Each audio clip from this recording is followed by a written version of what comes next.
Walk me through an example. What would be an example of this? Let's say we pick out Route 50 and we look at the crashes there for the past 5 years, and we zoom in on it, and you can see clusters of crashes. We're just huge clusters, and you can get in closer and closer. And then when you start to analyze this, you realize this isn't something you can solve with a bunch of policemen.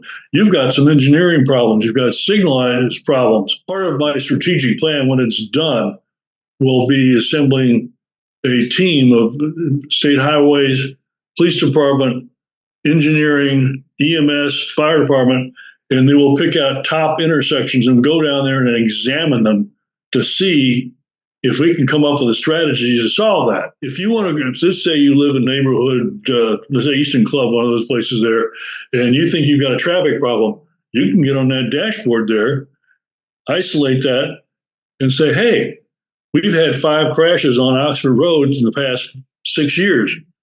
That's not a traffic problem. There's something else going on. Yeah. Or the 6 crashes to use a lot of crashes, you've got that. Or planning and zoning. When they're looking at putting a new development in there, they can look at what's going on the roadways that are adjoining this property. But for the police, they can look at this and look at these crashes. Is there something we can do to mitigate this? And also the engineer said, how come we're having this? Is the lighting, do we not give enough advance warning for these signals that people are running in the back of each other? I mean, like Airport Road and Route 50. So that's the thing about this. But this particular program is open to the public. Anybody can get on the website and do overall.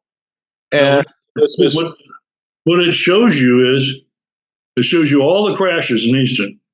And up on the corner up there, it shows you've got 2.5 thousand crashes and 10 fatalities over 6 years.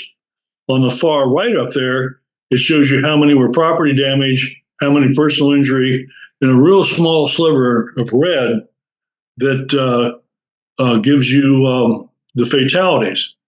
Now, if you hit pedestrians, okay, that shows you where we are with pedestrian crashes.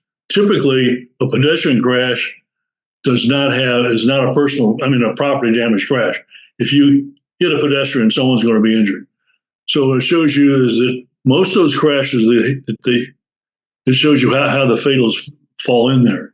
It's been very useful. It's going to be very useful to a lot of people. And say, part of the strategic plan is I've got 7 areas that we're going to be concentrating on. And it's speeding, distracted driving, impaired driving, pedestrian, bicycle.